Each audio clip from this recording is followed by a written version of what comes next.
WDTN, the station that's working for you. This is 2 News Now. Good morning, everyone. Hope you are having an absolutely fabulous Friday. Thank you so much for being here. This is no easy feat. You've made it through the week. It's Friday. You should congratulate yourselves for that. Thanks for being here, everybody. Some people say TGIF. Yeah. I would concur. It's a fabulous Friday. I am your host. I'm Alexis Bellamy. It is November 21st. I'm joined by 2 News anchor Caleb Michael. Caleb, good morning. Hey, good morning to you, Alexis. Thanks for having me today. I'm so happy to have you here with us on this fabulous Friday. We've got plenty to get through this morning. Kicking things off with your top stories. We know Dayton police are investigating a car explosion today. It happened on Gilbert Avenue in Dayton's Burkhart neighborhood. And the 911 call came in around 10:40 last night. The caller said the back end of a car was blown off. The bomb squad arrived, did a post-blast assessment, and then cleared the scene. Police say there were no injuries and believe it is an isolated incident, but this is an ongoing investigation, and we'll bring you the latest as police tell it to us. We also have an update for you on the case involving a man who died while in custody of the Montgomery County Jail. An officer involved in the custody death of Christian Black has been put on probationary release. That's per the sheriff in Montgomery County, Rob Schreck. Black was in custody of the Montgomery County Jail in March when he passed out during an incident, and he was taken to a hospital where he died 2 days later. That corrections officer who was released allegedly was the one that held Christian Black down in the emergency restraint chair while the incident was happening. Earlier this week, we did learn 10 Montgomery County Jail officers who were connected would not be indicted for Black's homicide. And switching gears a little bit this morning, today is the last day for high schools in Ohio to vote on the Ohio High School Athletic Association's emergency referendum for athletes to receive that money on their name, image, and likeness. We've been talking about this a whole lot lately. Now, the change does include some restrictions, like banning students from using school names or even logos in their endorsements if they get them. Right now, NIL deals are allowed after a student and his mom and his family sued to block that rule. Now, if schools oppose the rule change, the future of NIL in schools will be determined by the outcome of that court case. Well, parents are also voicing their concerns after it was announced that Springfield School of Innovation will close at the end of the school year.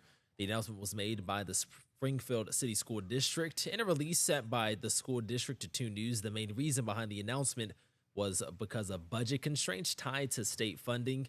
Students that currently go to the School of Innovation will be transferred to Springfield High School.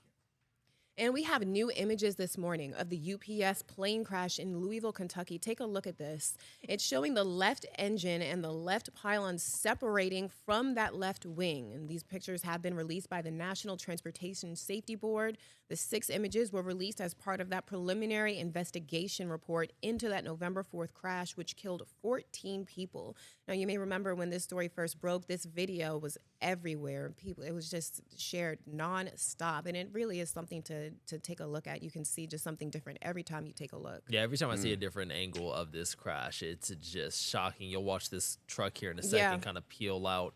It's something you would never expect to see. Just a tragic situation all around. To see that engine ripped off, just picture by picture. Right off, yeah. We're switching gears one more time. It's 11:03. Time to take a look at what is happening outside. It's not great. No, it's not. But before that, actually, we are taking a look at travel. Caleb, take it away. Oh, Thanksgiving travel. Caleb will actually be on the roads this evening, Thanksgiving travel. ODOT expects some people are going to start going to their destinations today for the roads. It could be the busiest tonight from 3 to 6, so just planning ahead. But the heaviest day of traffic is, of course, expected to be the Wednesday before Thanksgiving between 3 and 6 p.m. as well. So something to keep in mind if you are, driving to your final destination. Best or of not to luck. my final destination, driving, You're getting on the road at all. Good luck to you. Yes, absolutely. Right. Yeah. Especially with the rain coming, right? I mean, that's right. It's not great. Steve. We're going to have wet roadways. For how long? Well, throughout the evening, unfortunately. But you know what? We're going to make up for it over the weekend. We're looking at lots of sunshine Saturday and Sunday. That's going to be nice. But as you look at Live Doppler 2 HD, you can already see some rain starting to move into, let's call it the western half of the Miami Valley. We have some light rain there over Mercer County. Not even guaranteed that that's reaching the ground just yet. But where we do believe it is reaching the ground over southern Darke County and northern Preble on over into much of Montgomery County, raining outside our studios. It's very, very light mist. I'll be driving through that as I drive to Cincinnati in the next hour or so. And you can see it's cloudy. We had problems with fog this morning.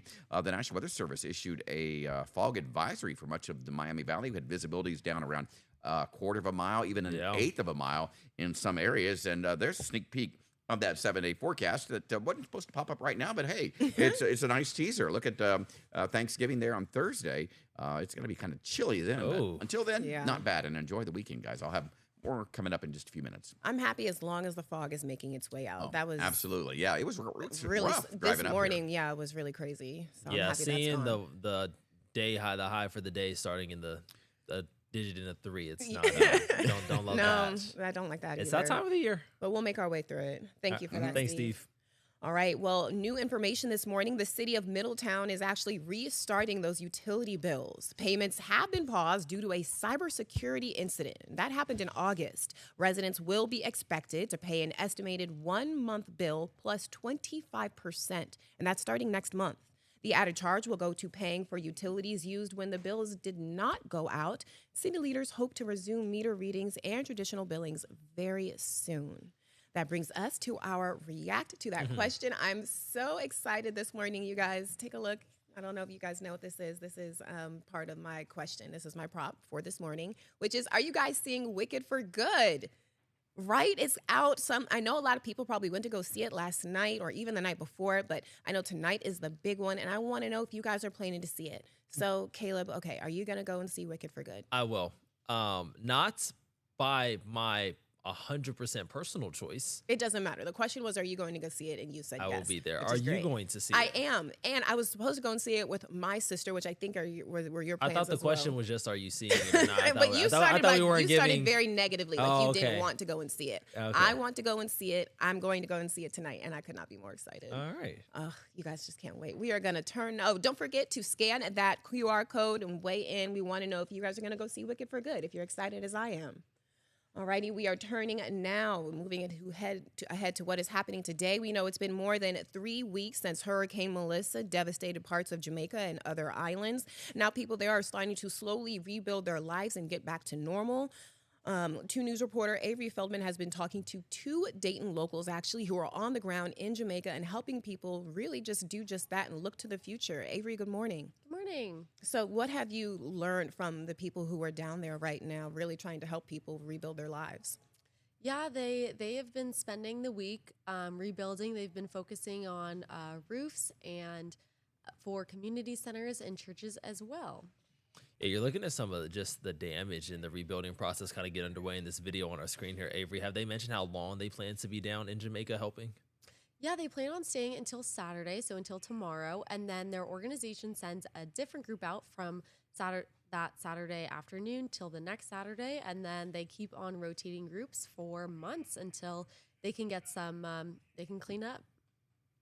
So how have they been describing the conditions? We know we can see them right there. Have they been seeing a lot of people that have been coming up and needing their assistance while they've been there? Yeah, so they're sent to specific churches and community centers to clean those up specifically.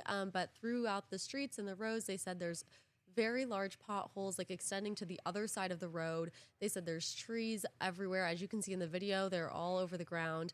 And then they even said in the downtown area of Santa Cruz, where they are right now, that there was a pile of mud in the streets, like taking over the whole street that was 4 feet tall. Oh my gosh. Yeah. Yeah. Avery, thank you so much for the update. It's there's a lot of rebuilding that will have to happen. And this will take years. This is not something that's just gonna, change overnight. Nothing immediate. But glad to know that people from the Miami Valley are stepping up to assist those in need. Thank you, Avery. Well, coming up right now, 3 people are now facing charges in Auglaize County. This is in connection to the death of a man back in 2022. These are the 3 people on your screen. The Auglaize County Sheriff's Office announced Amanda Havanek, Anthony Theodoro, and Anita Green are now facing aggravated murder charges related to the 2022 death of Timothy Havanek. The trio have already been found guilty on federal drug charges. For a full list of their charges, you can find this story on our website, WDTN.com. And it's time for us to take a break. But when we get back, we are looking ahead to the weekend. It's time to get to the sideline to see what's going on in the world of sports. Chief Sports Director Joey D is here to break down Operation Football, what we need to know before we hit outside. We'll be right back. 2 News Now, brought to you by Universal Windows Direct. Hi, I'm Dan, the owner of Universal Windows Direct of Dayton. This is Bowie. He's been sniffing out the coolest winter deals for you. For a limited time, buy 2 windows, get 2 free. Get $250 off for patio doors and entry doors, $1,500 off for roofing, and $2,000 off for siding. Plus this week, 24 months interest-free financing for all products. Keep the cold out and the savings in. Give us a call now. Universal Windows Direct.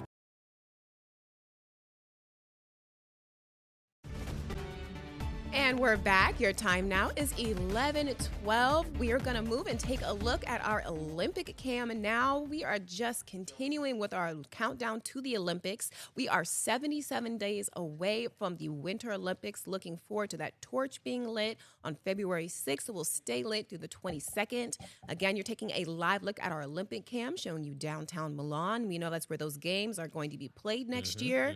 And at last count, we know there are 15 U.S. athletes that have already officially qualified for the 2026 Winter Games, and the U.S. team will ultimately have over 250 athletes. So we've got some time. We have some things to look forward to before we have everyone qualified.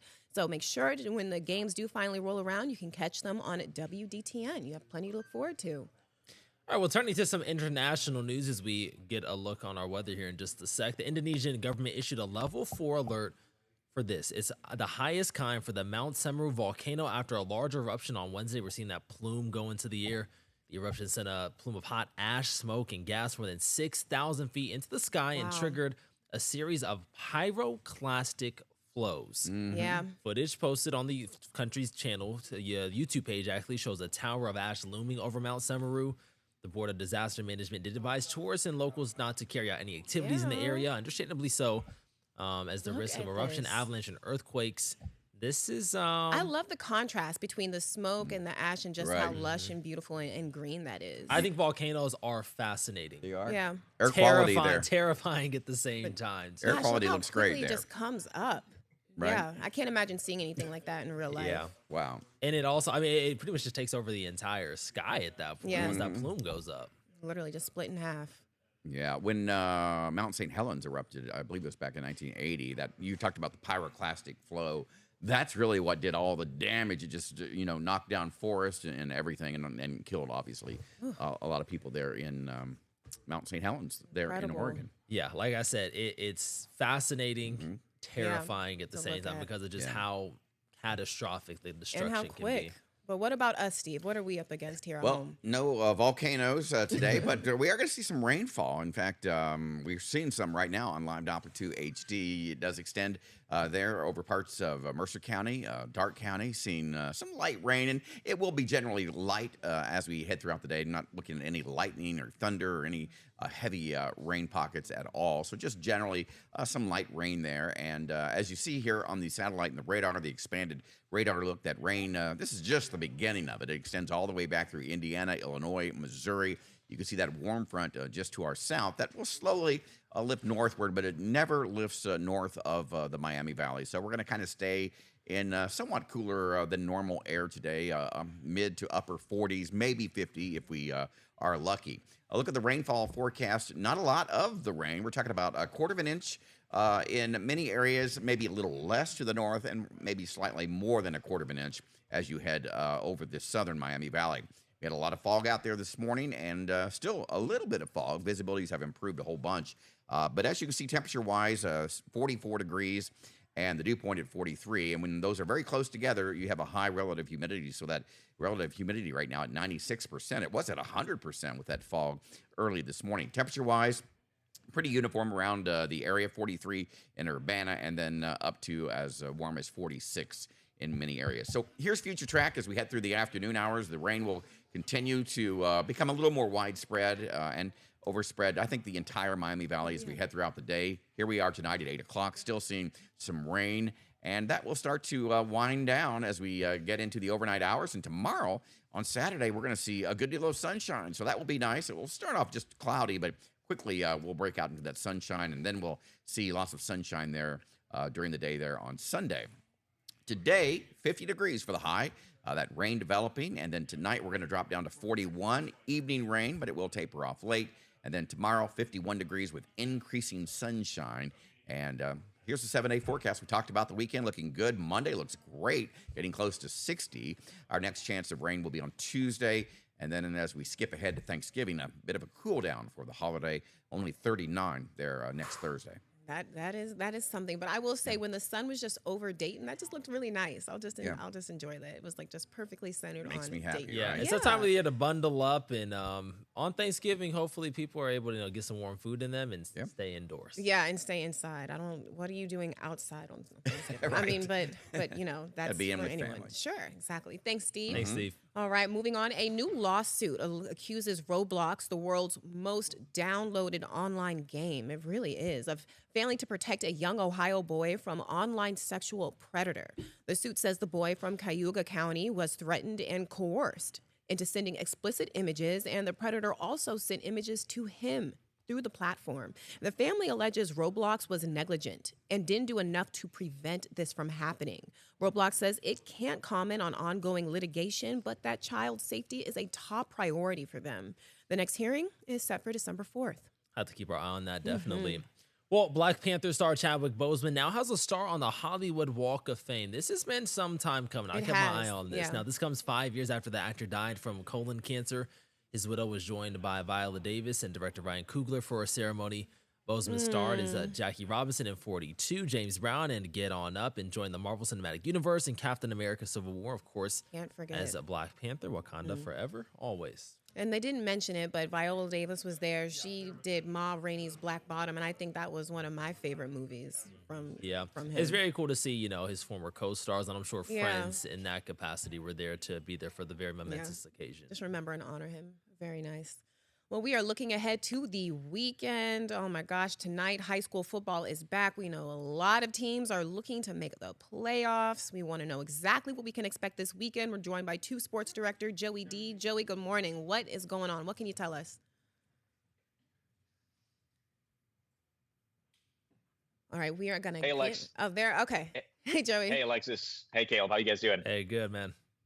Good. Thanks for having me on. Absolutely. It's an exciting night here in the Miami Valley for high school football. We're already to regional finals. It's hard to believe how quickly this season has gone. We're looking at 9 local teams now left here battling for a spot in the state final four. 7 games tonight, and we're going to be at 6 out of the 7 games. So taking a look at some of those matchups, Division I, we're going to have Middletown and Wayne, 6-seeded Warriors. Those guys facing off at Trotwood. We're also going to have London and Tippecanoe in Division III. 2 undefeated teams out of Division III going head-to-head, so that's going to be an exciting showdown there. Division II, it's going to be Anderson and Trotwood. Division IV, Indian Hill and Valley View. You see the Spartans here. They just had a big win over CHCA last week on Friday in the regional semifinal. And then a couple of locals in Division VI and Division VII. Coldwater and Anna, 2 MAC teams. That one's going to be another great one. That one at Piqua. And then Marion Local looking for its 77th consecutive win, trying to make it 5 straight state titles in a row. They're going to have St. Henry, that game being played at Wapakoneta. So a ton of great games. And as you know, we're going to have all the highlights from these games and all the scores, of course, for those that we don't have, including North Union and Indian Lake out of Division V. Not going to have highlights of that one just because it's a little far out of our way, but we're going to make sure to have the score for you and all the coverage later tonight. So another exciting night of high school football here in the Dayton area. Yeah, it is. Joey, of course, high school football Friday night. Saturday is for college. Ohio State taking on Rutgers tomorrow. A couple of their star receivers, though, are questionable to play. What's Ohio State looking for? Of course, this is kind of the last tune-up before, the big game, of course, everybody has their eye on. Yeah, you mentioned it, the big story, and I just checked now. Still no update on star wide receivers Jeremiah Smith and Carnell Tate. Both of them kind of getting a little banged up in this past game against UCLA. You see Jeremiah making the incredible one-handed catch there. So they obviously need those guys for the game against Michigan. Do they necessarily need them for the Rutgers game? Not necessarily. So I would not be surprised if we see those 2 guys sidelined just to rest because obviously, the game against Michigan is far more important than the Rutgers game, and they are 33.5-point favorites against the Scarlet Knights. Buckeyes looking for their 11th straight win against the former OSU defensive coordinator, who's now their head coach, Greg Schiano. So we'll be totally fine to not see Jeremiah Smith and Carnell Tate on the field for that one tomorrow. And obviously, that, like you mentioned, this final tune-up for playing that team up north, the always exciting rivalry against the Michigan Wolverines. So they're going to need all hands on deck for that one if they want to get their first win in a few years. It's been a minute. Yeah, it's going to be a big game. And the last thing, Joey, of course, then we move to Sunday. Of course, the Bengals, Joe Burrow, in practice this week. What were we thinking for Sunday? Yeah, no, that's been a big topic of conversation. We've been talking about it all week. It's starting to get really interesting. We thought he could have been sidelined for the rest of the year, out. Then it came out that, maybe December, but, kind of bleak on that timetable. And then all of a sudden he's healthy seemingly and practicing, full participant at practice the last 2 days. So now we'll see. We'll wait and see from Zach Taylor maybe today on any update for the quarterback situation. But T. Higgins and a lot of people in NFL insiders would not be surprised to see Burrow trot out there on Sunday against the 9-2 Patriots. So yeah, we'll keep monitoring that situation and of course have more for you on air and online of when Joe Burrow will be coming back. Yeah, exciting weekend. Best time Joey. of the year for sports. All right, we're going to take a quick break, and on the other side, we've got your React to That stories and a look at what's coming up in Living Dayton. Don't go away, everybody. A few minutes.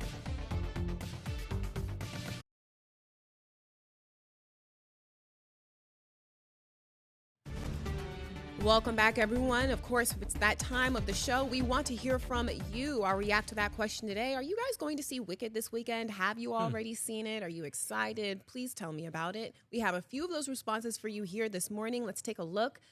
Kathy says, yes, Friday morning, 10:45 a.m. showing. Oh, she's in it right now. That's perfect. I'm so excited for you, Kathy. I hope you enjoy it. Okay, Suzanne says, yes, again. Saw it Monday thanks to Prime Fandango pre-screening going Friday night. So good. I'm so excited. I love the people who do like a double whammy, like back-to-back like that. Enjoy it. You see something different every time. And this, I guess, is for Caleb. We have some people who were indeed saying, no, they're not going. So, and wow, no. Okay, everybody, you guys aren't going. Some people even felt strongly about it, that some of their words had to be blurred out. Yeah, they did. We see that. Okay. But for those of you going, enjoy yourselves. Have a good time.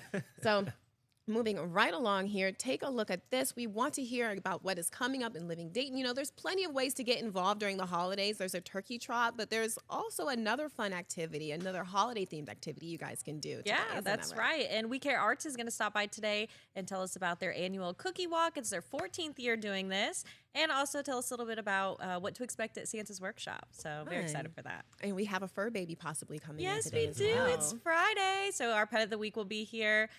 Hoping it's something cute and cuddly, and maybe it could be your guys' to take home soon. Listen, I want a dog. I will never not want a doggo to come in here. All right, before we go, I have a cute little video to show you guys. Take a look at this. You may remember we brought this to you guys last week, the story about the runaway pig and the body cam, the officers trying to chase him down. But now look, he's been adopted. He has a new home. And this is really, I like this because my family actually had a pig. My uncle had a pig. His name was Chunk. Yeah, he lived in Maryland, and he was like double the size of this, but oh my goodness, this really spoke to me. I just thought it was so cute. Would you guys have a pig? No pet pigs? I don't think I would have a pet pig. Caleb? But I mean, he needed a home, so he did, and now he looks so those happy. who He's adopted literally him. wagging his tail like a dog. So cute. So happy he found a home.